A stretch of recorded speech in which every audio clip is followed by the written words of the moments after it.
नमस्कार दोस्तों, स्वागत है आप सभी को हमारे चैनल हिंदी कथा डीपी में। यदि आप भी नए हैं तो हमारे इस चैनल को सब्सक्राइब जरूर करें। चलिए वीडियो शुरू करते हैं।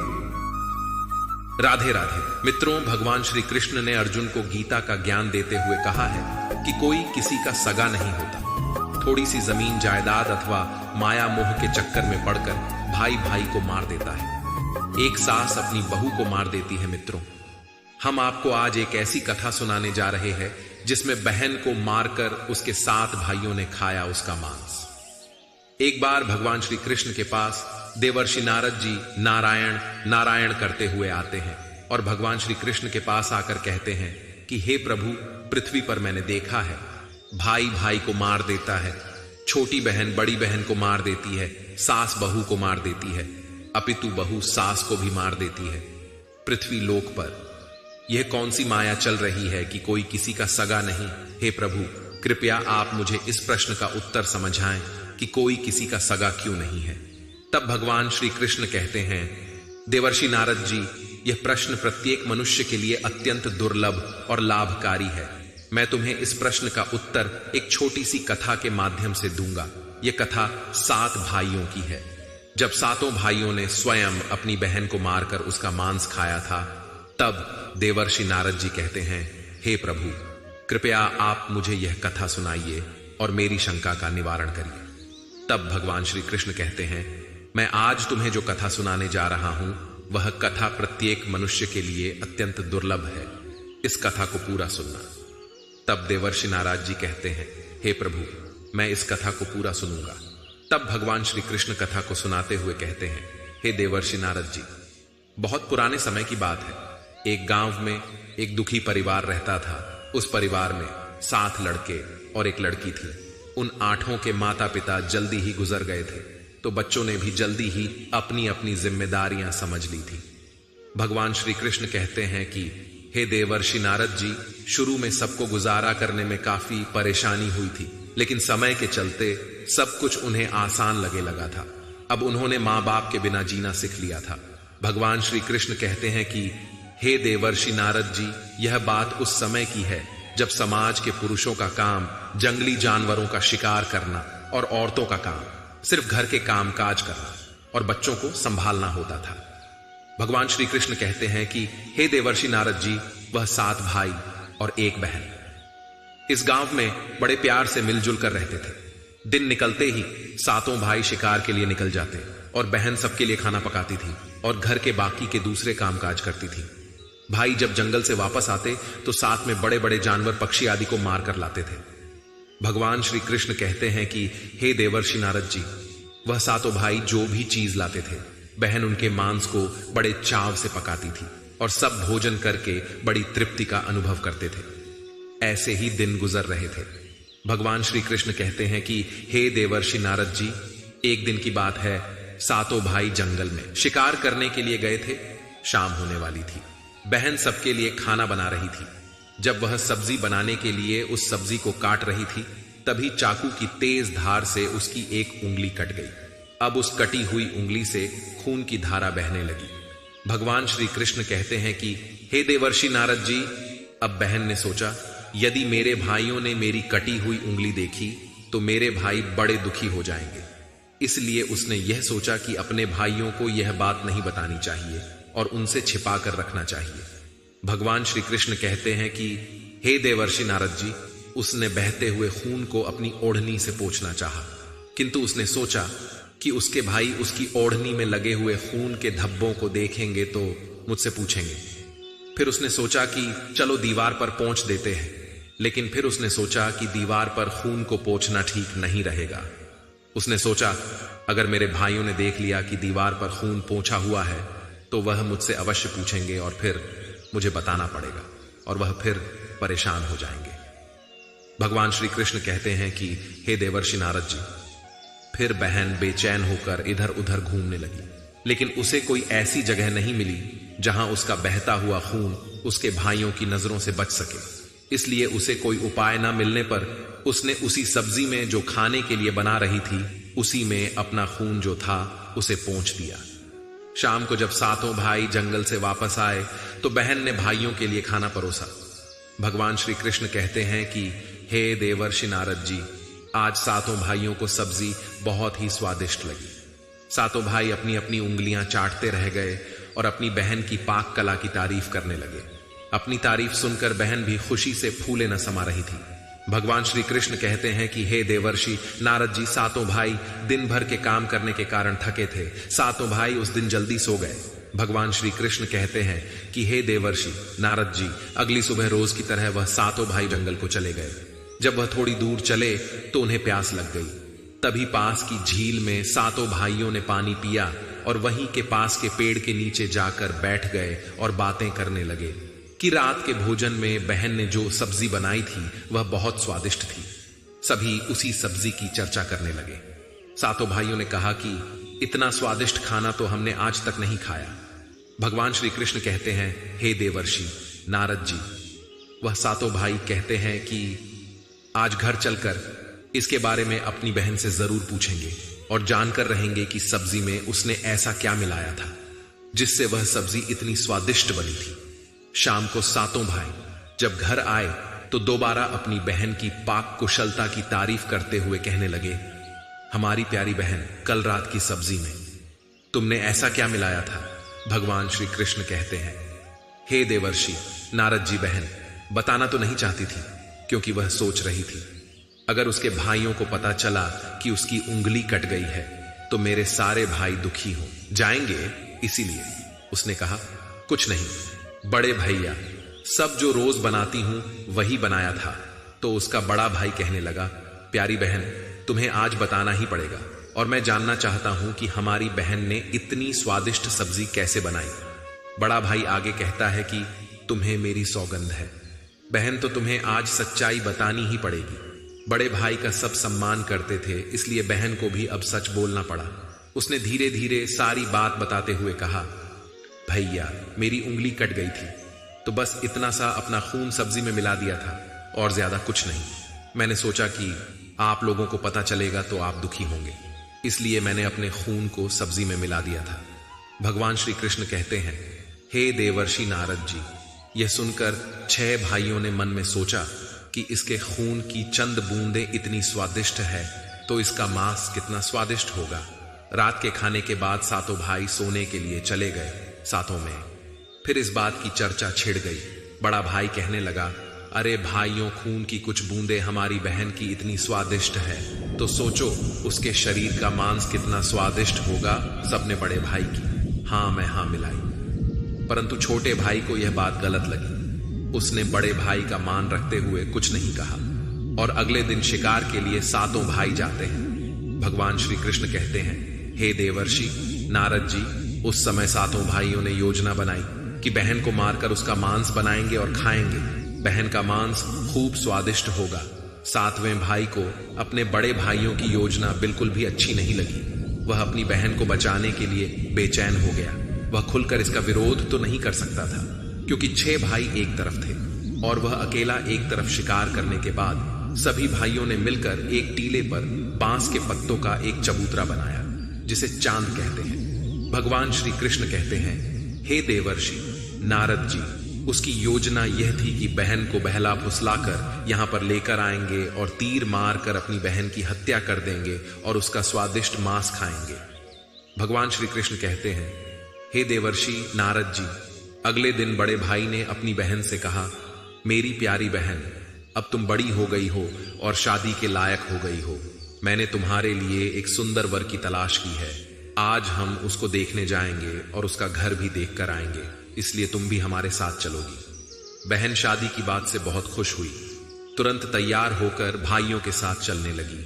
भगवान श्री कृष्ण कहते हैं, हे देवर्षि नारद जी, चलते चलते जब बहन थक गई तो बहन अपने बड़े भाई से पूछने लगी, भैया मेरा ससुराल अब कितना दूर है? तब बड़ा भाई बोला, बस अभी कुछ देर में हम पहुंचने वाले हैं। और बड़ा भाई बोला, वह देखो बहन दूर से दिखाई दे रहा है। भगवान श्री कृष्ण कहते हैं, हे देवर्षि नारद जी, बड़ा भाई उसी टीले पर बने चांद को दिखाते हुए बोला, देखो मेरी प्यारी बहन, तुम्हारा ससुराल जहां तुम राज करेगी। यह सुनकर बहन आनंदित हो उठी और चांद पर पहुंचने के बाद बड़े भाई ने अपने छोटे भाइयों को आदेश दिया, अपनी बहन को एक रस्सी के सहारे से बांस के खंभे से बांध दो। भगवान श्री कृष्ण कहते हैं, हे देवर्षि नारद जी। सभी भाई मिलजुल कर फुर्ती से बहन को बांधने लगे। बहन ने अपने सभी भाइयों को हत्यारे के रूप में देखकर बहन का हृदय हाहाकार करने लगा। वह ईश्वर को याद करते हुए कहने लगी, हे ईश्वर, अब तुम ही मेरा सहारा हो। मेरे सातों भाई मेरी हत्या करना चाहते हैं। इनमें से एक भी ऐसा नहीं जिसके दिल में मेरे लिए दया और प्रेम हो। सातवां भाई द्रवित हो उठा। बहन की पुकार पर वह तड़प कर रह गया। 6 भाइयों का प्रतिवाद करने का साहस वह नहीं जुटा पाया। बहन को निर्ममता से बांधने के बाद बड़े भाई ने सबको बारी बारी से उस पर प्रहार करने का आदेश दिया। भगवान श्री कृष्ण कहते हैं, हे देवर्षि नारद जी। बड़ा भाई सबसे पहले हाथों में धनुष बाण लेकर जब अपनी बहन पर प्रहार करने को आगे बढ़ा, तब बहन भाई के सामने हाथ जोड़कर करुण स्वर में कहने लगी, मारो मारो भैया, छाती में लक्ष्य करके तुम्हारा तीर जंगल को जाएगा। भैया मारो मारो भैया, छाती में लक्ष्य करके भाई ने कठोरता दिखाई हुए तीर चलाया, पर उसका निशाना तो अचूक था, परंतु आज विफल हो गया। भगवान श्री कृष्ण कहते हैं, हे देवर्षि नारद जी। उसके बाद अब दूसरा भाई तीर मारने को तैयार हुआ। बहन ने उसके आगे भी हाथ जोड़कर वही करुण रूपी गीत गा, या उसका भी निशाना चूक गया। इसी तरह सभी भाइयों ने बारी बारी से बहन की छाती को लक्ष्य करके तीर मारने की कोशिश की, परंतु बहन हर बार यही गीत दोहराती रही। 6 भाई लक्ष्य भेद करने में असफल रहे, तो अब 7वें भाई की बारी थी। भगवान श्री कृष्ण कहते हैं, हे देवर्षि नारद जी। उस 7वें भाई से 6 भाई कहने लगे कि भाई पूरी ताकत से तीर चलाना और बहन को एक बार में मार देना। यदि तुम्हारा निशाना चूक गया तो तुम जिंदा नहीं बचोगे, हम सब तुम्हें मार देंगे। भगवान श्री कृष्ण कहते हैं, हे देवर्षि नारद जी। बहन ने छोटे भाई की जान बचाने के लिए अपनी जान न्योछावर कर दी और अपने छोटे भाई को बचाने का निश्चय किया। वह ईश्वर से प्रार्थना करने लगी, हे ईश्वर, मेरे भाई का तीर मेरी छाती भेदने में सफल हो जाए। वह फिर करुण गीत गाने लगी, मारो मारो भैया, छाती में लक्ष्य करके भैया, छाती में लक्ष्य करके तेरा तीर मेरी छाती भेद जाए। मारो मारो भैया, छाती में लक्ष्य करके भैया, छाती में लक्ष्य करके। भगवान श्री कृष्ण कहते हैं, हे देवर्षि नारद जी। छोटे भाई ने तीर चलाया, उसका तीर बहन के मर्म पर जा लगा। वह दर्द से तड़प उठी। कुछ देर तड़पने के बाद उसके प्राण पखेरु उड़ गए। सातों ने मिलकर अपनी बहन का मृतक शरीर नीचे उतारा। 6 भाइयों ने मिलकर बहन के शरीर की बोटी बोटी काट डाली। बड़े भाई ने 7वें भाई को जंगल से लकड़ी और पानी लाने का आदेश दिया। छोटा भाई पानी और लकड़ियों लाने के साथ साथ कुछ मछली और केकड़े भी ले आया था। वह अंदर ही अंदर बहुत दुखी था। उसके भाई बहन का मांस बड़े शौक से पका रहे थे। छोटा बहन के मांस के साथ पकाने को डाल दिए, जिससे उस छोटे भाई ने अपने खाने का जुगाड़ कर लिया। भगवान श्री कृष्ण कहते हैं, हे देवर्षि नारद जी। चावल और मांस तैयार हो गया। छोटे भाई ने पहले ही अपने बैठने के स्थान पर एक छोटा सा गड्ढा खोद लिया था। उसने अपनी बहन के मांस को चुपके से उस गड्ढे में डाल दिया और मछली और भात खाने लगा। बाकी 6 भाई बहन की हड्डियां चबाने लगे तो छोटा भाई केकड़ा चबाने लगा। जब सबने बहन के शरीर का स्वादिष्ट मांस खाकर अपना पेट भर लिया, तो बड़े भाई ने 7वें भाई को कहा कि झूठ को साफ कर दो। तब छोटे भाई ने जो बहन की बची कुची हड्डियां और शरीर के अन्य भाग जैसे सर, नाखून, पंजे, इन सब को इकट्ठा करके एक गड्ढे में डाल दिया और ऊपर से मिट्टी से ढक दिया। कुछ समय बाद जहां पर बहन के मांस के टुकड़े डाले गए थे, उस स्थान पर बांस का एक पौधा उग आया था। धीरे धीरे वहां पर बांसों का झुंड बन गया। भगवान श्री कृष्ण कहते हैं, हे देवर्षि नारद जी। एक बार एक संत आए और उसी बांस के झुरमुट तले छुपकर मलमूत्र करने लगे। भगवान श्री कृष्ण कहते हैं, हे देवर्षि नारद जी। उसी समय आकाशवाणी हुई, संत दुर्गंध आ रही है, संत दुर्गंध आ रही है। बार बार यह आकाशवाणी सुनने के बाद संत ने झटपट उस स्थान को साफ कर दिया। भगवान श्री कृष्ण कहते हैं, हे देवर्षि नारद जी। उस संत ने झुरमुट में से एक बांस को काट लिया और अपने साथ ले गए। उस बांस को काटकर उस संत ने एक बहुत ही सुंदर बांसुरी बनाई और वह उसे बजा बजा कर दिन भर लोगों के घर जाकर भिक्षा मांगने लगा और बदले में खूब सारा उपदेश देने लगा। भगवान श्री कृष्ण कहते हैं, हे देवर्षि नारद जी। एक दिन की बात है, संत भिक्षा मांगने के लिए उसी गांव में चले गए जहां पर उस बहन के 7 भाई रहते थे। जैसे वह संत बड़े भाई के द्वार पर गया, जैसे ही संत ने बांसुरी बजाना शुरू किया, उसमें से आवाज आई, यही है दुश्मन सबसे बड़ा, नहीं बाजों बांसुरी बड़े भाई के घर, नहीं बाजों रे बांसुरी व बांसुरी। आगे बोली, दया प्रेम सब छोड़कर रिश्ते में यही दाग लगाया है, नहीं बाजों रे बांसुरी, यही है दुश्मन सबसे बड़ा, बांसुरी से यही ध्वनि बार बार निकल रही थी। इस तरह की करुण आवाज सुनकर बड़े भाई के पसीने छूटने लगे। उसने अपने पत्नी से कहा कि इस योगी को तुरंत भिक्षा दो और यहां से विदा करो। उसकी पत्नी ने वही किया, योगी को तुरंत भिक्षा देकर विदा कर ली। इसी तरह योगी बाबा बारी बारी से 6 भाइयों के द्वार पर गए और उनके घर जाते ही बांसुरी ने स्वयं ही वही गीत बजने लगता। उन 6 भाइयों ने भी अपनी पत्नी को तुरंत ही कुछ भिक्षा देकर संत को विदा करने को कहा। उन 6 भाइयों के मन में डर समा गया कि कहीं अगर यह संत ज्यादा देर रुका तो पोल खुल जाएगी कि अपनी बहन की हत्या इन्होंने ही की है। अब अंतिम समय 7वें भाई के द्वार पर जैसे ही वह योगी पहुंचा, भगवान श्री कृष्ण कहते हैं, हे देवर्षि नारद जी, वह 7वां भाई अभी तक कुंवारा था, वह अकेले रहता था। जब योगी बाबा उसके द्वार पर उपस्थित हुए तो बांसुरी बोल उठी, बाजों रे बांसुरी मेरे सबसे छोटे भाई के घर, मेरे छोटे भाई ने मन की बात में मैं छुपा कर रखी है। युग युग की भगवान श्री कृष्ण कहते हैं, हे देवर्षि नारद जी, वह बांसुरी बोली, यही है मेरे सबसे प्यारे भाई का घर। योगी की बांसुरी से इतने प्यारे और दिलचस्प गीत बजते सुनकर छोटे भाई ने उन्हें सम्मान के साथ अपने घर में बैठने के लिए स्थान दिया और जलपान से उनका सत्कार किया। उसके बाद छोटे भाई ने बांसुरी के विषय में चर्चा की तो योगी ने बांसुरी के जन्म की कहानी छोटे भाई को बताई कि कैसे उसने बांस को काटकर बांसुरी बनाई है और कैसे आकाशवाणी हुई थी। छोटे भाई ने उस बांसुरी को उस योगी से मांगने की प्रार्थना की तो योगी ने उस छोटे भाई को वह बांसुरी सौंप दी। भगवान श्री कृष्ण कहते हैं, हे देवर्षि नारद जी, योगी के चले जाने के बाद अब छोटे भाई ने बांसुरी को अपने बिस्तर के सिरहाने की तरफ साफ सुथरे स्थान पर धूप दीप जलाकर सम्मान के साथ रख दिया। कुछ दिनों के बाद छोटे भाई के घर में परिवर्तन दिखाई देने लगे। जब वह काम से घर लौट कर आता तो सारा घर साफ सुथरा होता था। जब रोज रोज यही बात दोहराने लगी तो छोटे भाई ने अपनी भाभियों के घर जाकर पूछा कि भाभी, मेरी गैर हाजिरी में आप लोग मेरे घर की साफ सफाई करते हो क्या? सभी भाभियों ने जवाब दिया, हमें अपने घर के कामकाज से तो फुर्सत नहीं है, तुम्हारा घर कैसे साफ करेंगे? भगवान श्री कृष्ण कहते हैं, हे देवर्षि नारद जी, छोटे भाई ने निश्चय किया कि आज वह छुपकर देखेगा कि उसका घर कौन साफ करके जाता है। इसलिए छोटा भाई आज काम पर नहीं गया और वह घर के एक कोने में छुप गया। घर सुनसान होते ही जहां पर बांसुरी स्थापित की थी वहां से उसकी बहन की शक्ल की एक लड़की निकली और उसने घर का सारा काम किया और फिर उसी बांसुरी में समा गई। भगवान श्री कृष्ण कहते हैं, हे देवर्षि नारद जी, छोटे भाई ने यह सब देखा तो उसे अपनी आंखों पर विश्वास नहीं हुआ। फिर छोटे भाई ने यह बात अपनी बड़ी भाभी को बताई। बड़ी भाभी ने अपने छोटे देवर को समझाया कि जैसे ही लड़की बांसुरी से बाहर निकलेगी तुम उस बांसुरी को आग में डालकर जला देना, फिर उस पर तुलसी जल छिड़क देना, फिर देखना क्या होता है। भगवान श्री कृष्ण कहते हैं, हे देवर्षि नारद जी, छोटे भाई ने बड़ी भाभी के कहे मुताबिक काम किया। उसने लड़की के निकलते ही बांसुरी को आग में डाल दिया और लड़की पर पवित्र तुलसी दाल का छिड़काव किया। तुलसी जल के स्पर्श से वह लड़की मानव रूप में आ गई। भाई ने देखा वह तो उसकी प्यारी बहन है। उसने अपनी बहन को गले से लगा लिया। उसके बाद दोनों बहन भाई बड़े प्रेम से रहने लगे और बहन ने भाई को और भाई ने बहन को अपना लिया और खुशी से एक दूसरे के साथ रहकर जीवन यापन करने लगे। भगवान श्री कृष्ण कहते हैं, हे देवर्षि नारद जी, इस दुनिया में कोई किसी का सगा नहीं होता।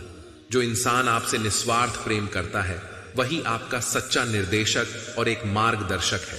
जैसे 6 भाइयों ने अपनी बहन को मारकर उसका मांस खाया, छोटे भाई को अपनी बहन के प्रति दया और प्रेम की भावना की वजह से वह अपनी बहन से दोबारा मिल पाया। यही है निस्वार्थ प्रेम का प्रतीक। भगवान श्री कृष्ण आगे कहते हैं, हे देवर्षि नारद जी, अब तो आपको आपके प्रश्न का उत्तर मिल ही गया होगा। तब देवर्षि नारद जी कहते हैं, हे प्रभु, आपकी कृपा दृष्टि जिस पर हो उसे क्या नहीं मिल सकता। मुझे मेरे प्रश्न का उत्तर मिल गया है। इतना कहकर देवर्षि नारद जी वहां से आकाश लोक की ओर निकल पड़ते हैं। मित्रों, इस कहानी से हमें यह शिक्षा मिलती है, निस्वार्थ प्रेम ही रिश्तों को बनाए रखता है। मित्रों, आपको हमारी यह कथा कैसी लगी? हमें कमेंट में अवश्य बताइएगा और कमेंट में जय श्री कृष्ण अवश्य कमेंट करिएगा। इस वीडियो को ज्यादा से ज्यादा लोगों तक शेयर करें। आप सभी का वीडियो को अंत तक देखने के लिए बहुत बहुत धन्यवाद।